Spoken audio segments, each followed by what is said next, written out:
Alors, bonjour à tous. Voici cette petite vidéo pour la correction de l'exercice numéro 4 du devoir maison. Correction spéciale pour calculatrice Texas Instruments. Alors, cet exercice, c'est un exercice d'exemple concret d'utilisation des fonctions mathématiques. On voit ici qu'on me donne une fonction mathématique, f de x égale moins 0,02x au carré plus 1,19x sur 0,70. Alors ça, c'est l'intervalle de définition, on l'a déjà vu dans les autres exercices, ce qui veut dire que les valeurs de x vont être prises entre 0 et 70. Et puis la phrase importante que j'ai extraite de l'énoncé, c'est celle qui vient, qui m'explique ce que fait cette fonction. Cette fonction, elle mesure, f de x va me donner la hauteur du ballon de rugby pour un déplacement au sol de x mètres. Alors on peut aller voir sur le graphique qui était donné dans l'énoncé. On voit que le ballon est au point O ici, à l'origine du repère. On a le déplacement x ici en horizontal. Et puis le y qui est donné aussi par f de x, ce sera la hauteur du ballon. Donc mon f de x va me calculer la hauteur du ballon. Vous voyez qu'elle varie en fonction de la distance qui est parcourue ici en horizontal, la distance x. Bien, puisqu'on me demande de résoudre cet exercice avec la calculatrice, avec le mode graphique de la calculatrice, je prends la calculatrice Texas, je vais y rentrer, je vais saisir la fonction f de x, et puis je vais aller jusqu'à tracer cette fonction sur ma calculatrice. Alors, pour saisir la fonction, c'est avec la touche f de x ici. Ici, j'ai déjà une fonction qui est écrite, je vais annuler pour la supprimer. Voilà, et puis je vais rentrer la bonne fonction, celle qui m'intéresse. Alors, c'est moins 0,02x au carré. Le moins, c'est celui-ci qu'il faut utiliser, avec entre parenthèses, puisque c'est le nombre négatif moins 0,02. Moins 0,02. X avec la touche xton, hein, x au carré, le carré étant ici, plus 1,19 x. Entrée. Voilà, je viens de saisir la fonction, je la vérifie, c'est la bonne, moins 0,02x au carré plus 1,19x. Alors, avant de me faire afficher la courbe sur l'écran, vous savez qu'il faut que je passe d'abord par le réglage du tableau. Je vais aller voir dans le tableau de valeurs quelles sont la plus grande valeur de y et la plus petite valeur de y pour pouvoir régler ma fenêtre. Pour ça, d'abord, je vais définir mon tableau. Mes valeurs de x, elles vont entre 0 et 70. Donc, je vais aller dans Def Table ici en bleu en faisant seconde fenêtre. Mon début du tableau, lui, il va démarrer à 0. Sur la TI, ce n'est pas la peine de rentrer la fin qui est de 70. Par contre, quand je vais regarder dans le tableau, je regarderai que jusqu'à x égale 70. Par contre, le delta table, ici, c'est de combien en combien je veux les valeurs. Alors, je pourrais prendre les valeurs de 10 en 10, mais ça ne me ferait que 8 valeurs. 0, 10, 20, 30, 40, 50, 60, 70. Je trouve que c'est peu, donc je vais plutôt aller de 5 en 5 pour avoir un peu plus de valeurs dans mon tableau. Donc, j'ai tapé delta table égale 5. Entrée. Voilà, ma définition du tableau est rentrée. Maintenant, je vais me faire afficher le tableau de valeurs en faisant table ici, c'est-à-dire seconde graphe. Voilà, je me fais afficher le tableau de valeurs. Alors, ce tableau de valeurs, qu'est-ce qu'il me raconte? Il me dit que pour x égale 0, la hauteur du ballon, y, je vous rappelle que f de x mesure la hauteur du ballon. Le ballon est à 0, effectivement, il est au sol ici, au point de départ.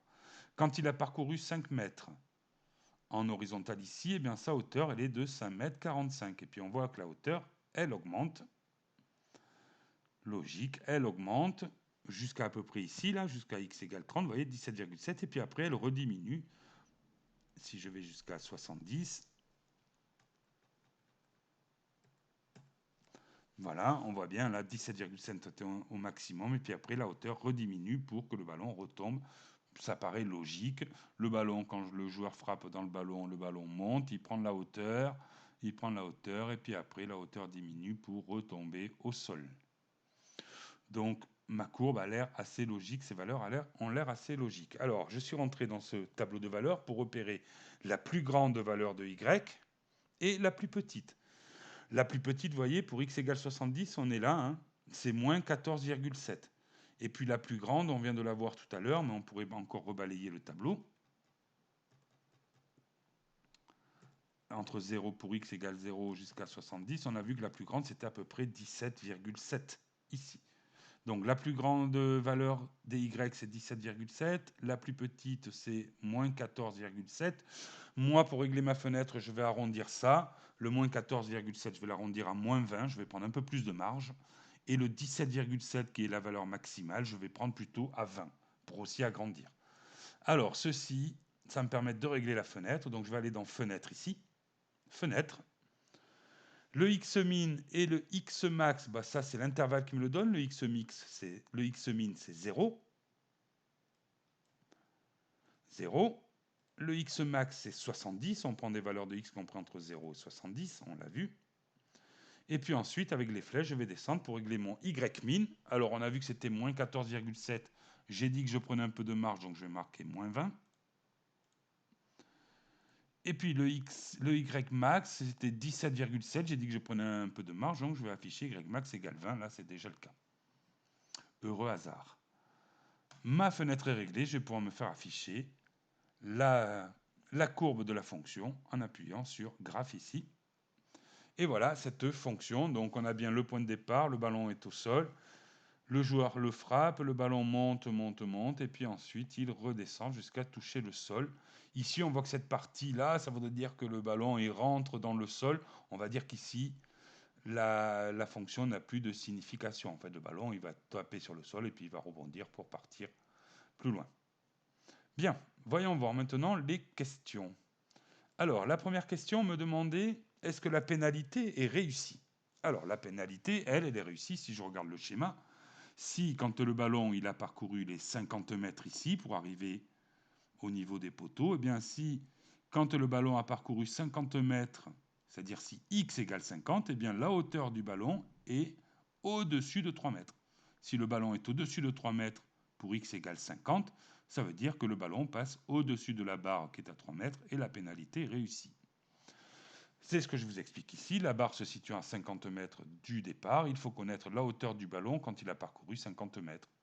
La hauteur du ballon étant donnée par f de x, pour un déplacement de x mètres, et bien tout simplement, moi, il faut que je calcule, il faut que je trouve f de 50.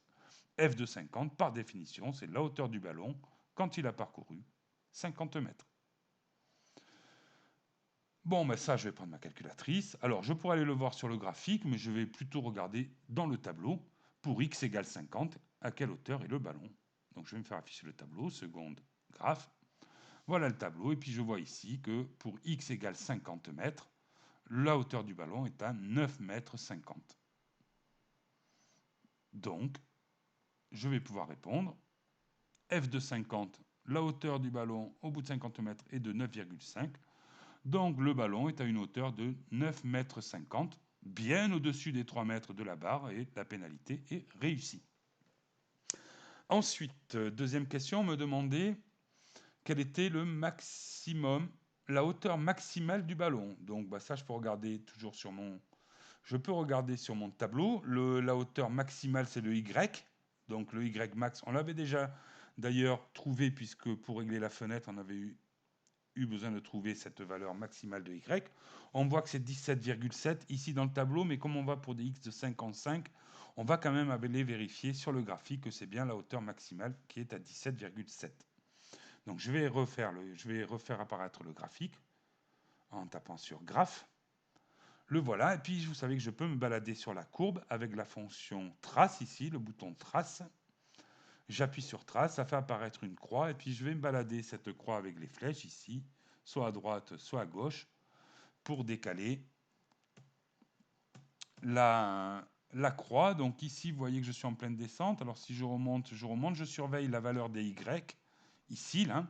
Je surveille la valeur des Y, pour l'instant il monte, 17,5, 17,6, 17, 17,7, hop, et puis après il redescend D'accord? Donc je vois bien qu'à environ 17,7, un peu plus de 17,7, on est à une hauteur maximale. Le ballon est à sa hauteur maximale. Avant, il monte jusqu'à 17,7 et ensuite il redescend. Donc je vais pouvoir conclure. Alors c'est la lecture graphique, donc c'est toujours du environ.